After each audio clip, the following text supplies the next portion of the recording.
అందరికీ షలోం. ప్రియమైనటువంటి వారలారా, దేవుని యొక్క మహా గొప్ప కృప చేత ఉదయకాలమున దేవుడు తన వాక్యం ద్వారా పరిశుద్ధాత్మ ద్వారా మాట్లాడుటకు ఆయన కృప చూపి ఉన్నందుకు దేవుని యొక్క మహిమ గల పాదములకు కృతజ్ఞతాస్తుతులు చెల్లిస్తున్నాం. నిర్గమకాండం 9వ అధ్యాయం, దేవుడు పంపినటువంటి ఐగుప్తు దేశం పైన పంపినటువంటి ఒక 10 తెగుళ్ళు, ఆ యొక్క 5వ తెగులు గురించి మనము ధ్యానిస్తూ వస్తున్నాం.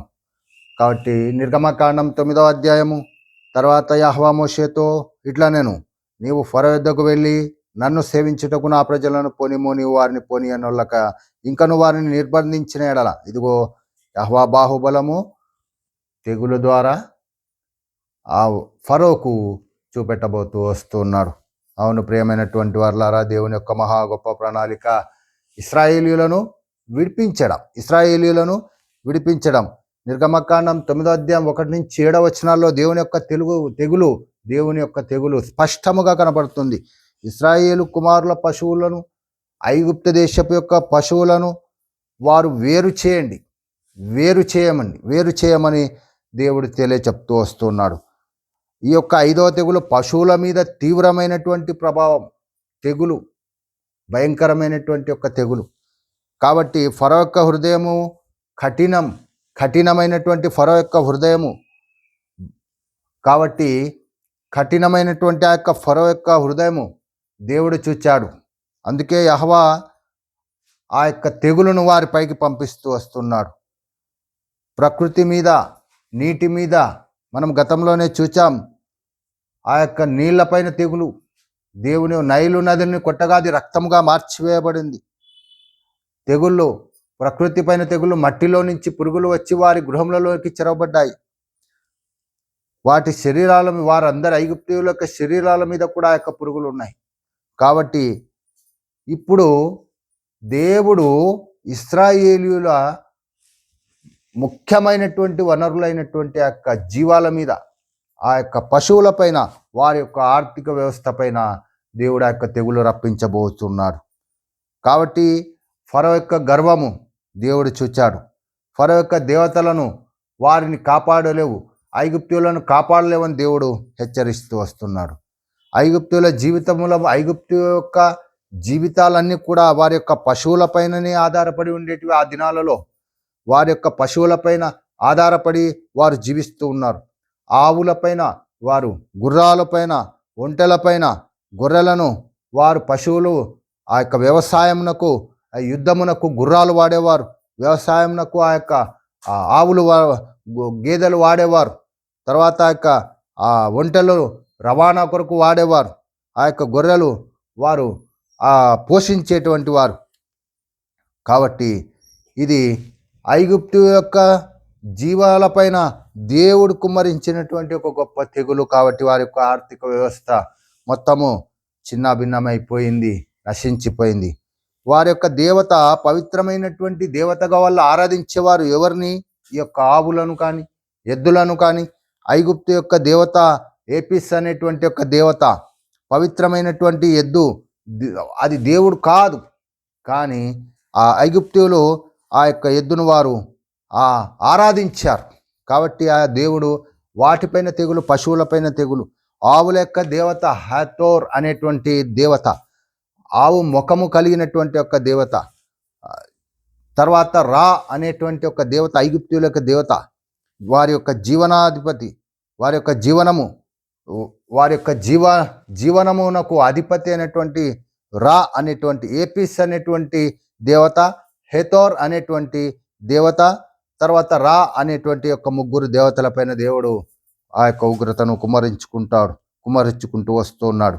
కాబట్టి ఆ యొక్క తెగులు వారి దేవతలపైన ఉండులాగున ఆ యొక్క పశువుల యొక్క ముఖములను వారు దేవతలుగా చేసుకుని ఆరాధించారు. కాబట్టి ఆ యొక్క పశువులపైన దేవుడు ఉగ్రతను, ఐగుప్తు దేవతలందరి మీద తీర్పు తీర్చేదనని ముందుగానే ఆయన సెలవిచ్చాడు. నిర్గమకాండం 12వ అధ్యాయం 12వ వచనంలో ఐగుప్తు దేవతలందరి మీద ఆయన తీర్పు తీర్చబోతూ వస్తున్నాడు. ఇశ్రాయేలు కుమారులు, ఇశ్రాయేలు జనము వారి యొక్క పశువులను వేరు చేశాడు. ఆ యొక్క గోషేను దేశము, ఐగుప్తు దేశము వేరు చేయబడ్డాయి. ఆ వేరు చేయబడిన తర్వాత ఆ యొక్క సర్వశక్తి గల దేవుడు ఐగుప్తీయుల యొక్క పశువులపైన వారి తెగులును కుమ్మరిస్తూ వస్తున్నాడు. దేవుడు తన ప్రజలను రక్షిస్తూ ఉన్నాడు. ఇక్కడ స్పష్టముగా కనబడుతుంది. దేవుడు తన ప్రజలను రక్షిస్తున్నాడు, వేరు చేస్తున్నాడు. ఇశ్రాయేలును వేరు చేశాడు, ఐగుప్తులను వేరు చేశాడు. కాబట్టి ఆ యొక్క తెగులను వారిపైన, ఆ యొక్క తెగులు వారిపైన పడింది. అందుకే కీర్తనలు 91:7 వచనంలో కూడా దేవుడు వేరు చేశాడు. 1000 మంది నీ కుడి పక్కన పడినను, 10,000 మంది పడినను ఏ అపాయమును నీ దగ్గరికి రాదని దేవుడు ముందుగానే తెలియపరుస్తూ వస్తున్నాడు. ఫరో విచారించాడు. ఫరో ఇశ్రాయేలు పశువులలో ఒకటైనను చావలేదు. ఫరో 9వ అధ్యాయం 7వ వచనంలో ఫరో ఆ సంగతి తెలుసుకున్నప్పుడు ఇశ్రాయేలు పశువులలో ఒకటిని చావలేదు, అయినను అప్పటికి ఫరో హృదయం కఠినమే. అవును, విచారించాడు. ఈ యొక్క తెగులు మన పైననే ఉందా, ఐగుప్తీయుల పైననే ఉందా, లేక ఇశ్రాయేలీయుల పైననే ఈ యొక్క తెగులు ఉందా అంటే లేదు, ఒక ఐగుప్తీయుల పైననే ఉంది ఈ యొక్క తెగులు అని వారు చెప్పారు. ఆ యొక్క మాంత్రికులు ఆ యొక్క అద్భుతాలను చేయలేకపోయారు. అద్భుతములు చూసిన మారినటువంటి కఠినమైనటువంటి ఫరో యొక్క హృదయము, పశ్చాత్తాపం లేనటువంటి యొక్క మారు మనస్సు. ఇది ఫరో లోకమునకు సాదృశ్యము, ఐగుప్తు ఫరో సాతానుకు సాదృశ్యము. మనం కూడా ఈ దినములలో మనం పశ్చాత్తాపం లేనటువంటి యొక్క స్వభావం, ఆ యొక్క మనస్సు కలిగినటువంటి వారం మనము ఈ దినములో ఆత్మీయ అర్థం తెలియచెప్తూ వస్తుంది. కాబట్టి ప్రేమైనటువంటి వారులారా, ఇదిగో దేవుడు ఒక గొప్ప ప్రణాళిక ఇశ్రాయేలీల పట్ల చేసుకుంటూ వస్తున్నాడు. అందుకే 20వ కీర్తన 7వ వచనంలో కొంతమంది తమ రథములను బట్టి, కొంతమంది తమ గుర్రములను బట్టి, కొంతమంది తమ బలమును బట్టి నమ్ముకుంటారు. మనమైతే దేవుని యందు మనము దేవుని యందు మన యొక్క విశ్వాసం నిలిపి మనము అతిశయించాలి దేవుని యందు. కాబట్టి ఐగుప్తు యొక్క పశువులు చనిపోయాయి, కానీ దేవుడు మన కొరకు తన కుమారుణ్ణి పంపించాడు. ఐగుప్తు దేశం యొక్క పశువులు అన్నిటి చనిపోయాయి, కానీ వారు విడిపింపబడలేదు. కానీ మనమైతే ఇదే మన ప్రభు అయినటువంటి యెహోవా మెస్సియా మన కొరకు ఈ లోకంలోకి వచ్చి ఆయన మరణించగానే మనం విడిపించబడ్డాం. అవును ప్రియమైనటువంటి వారులారా, ఇదిగో దేవుడు ఒక గొప్ప తెగులును రప్పించుకుంటూ వచ్చాడు. అందుకే 2 పేతురు 3వ అధ్యాయం 9వ వచనంలో కొందరు ఆలస్యమని ఎంచుకున్నట్లు ప్రభు తన వాగ్దానమును గురించి ఆలస్యం చేయవాడు కాదు. ఆ దినమున ఆ దేవుడు ఆలస్యం చేశాడు, వేరు చేశాడు ఐగుప్తీయులను, ఇశ్రాయేలీయులను. గోషేను దేశంను, ఐగుప్తు దేశంను వేరు చేశాడు, తమ మందలను వేరు చేశాడు. కాబట్టి దేవుడు ఆలస్యం చేయవాడు కాడు. ఎవడును నశింపవలనని ఇచ్చయించక అందరూ మారు మనస్సు పొందాలని హెచ్చరించాడు ఫరోను. అందరూ రక్షింపబడాలని మోషే అహరోనులను పంపించి ఫరోను హెచ్చరించాడు. కానీ ఫరో యొక్క మనస్తత్వము కఠినమైనది.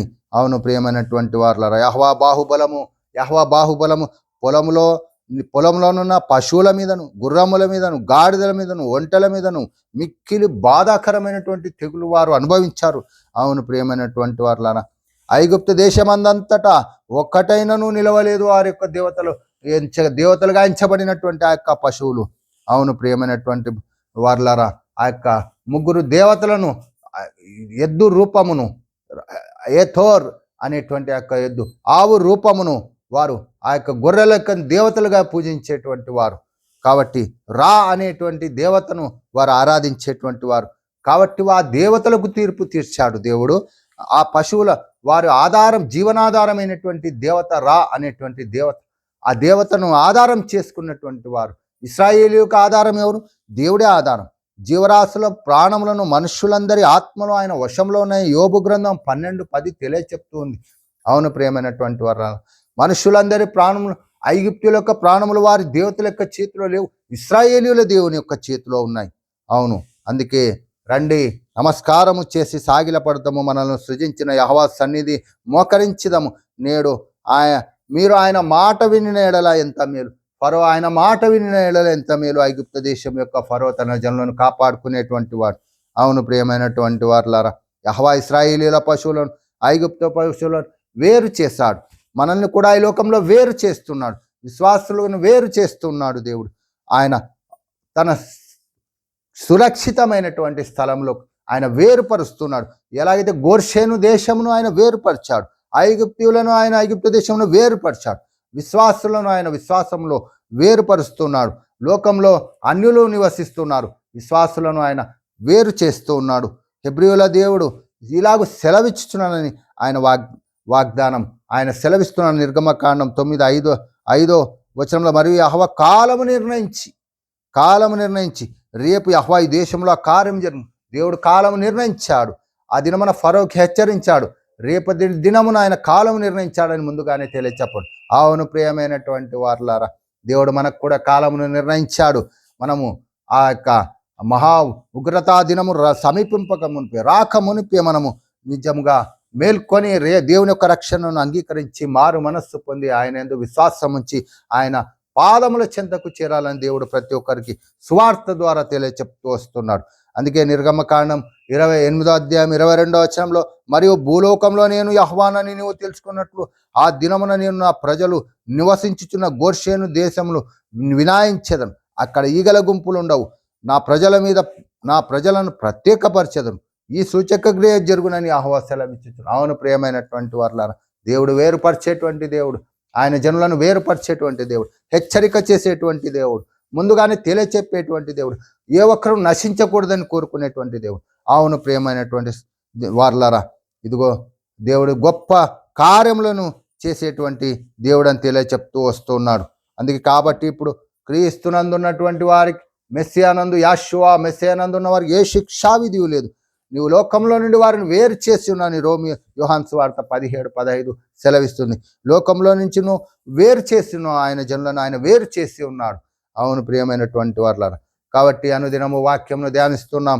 ఈ దినమున కూడా దేవుడు పంపినటువంటి ఒక 5వ తెగులు ఐగుప్తీయుల మీద హేతోర్ అనేటువంటి దేవత, ఆ యొక్క రా అనేటువంటి జీవనాధారమైనటువంటి ఆ యొక్క దేవత, ఏపీస్ అనేటువంటి ఆ యొక్క దూడ దేవత, వారు ఆరాధించేటువంటి దేవతలకు తీర్పు తీర్చాడు.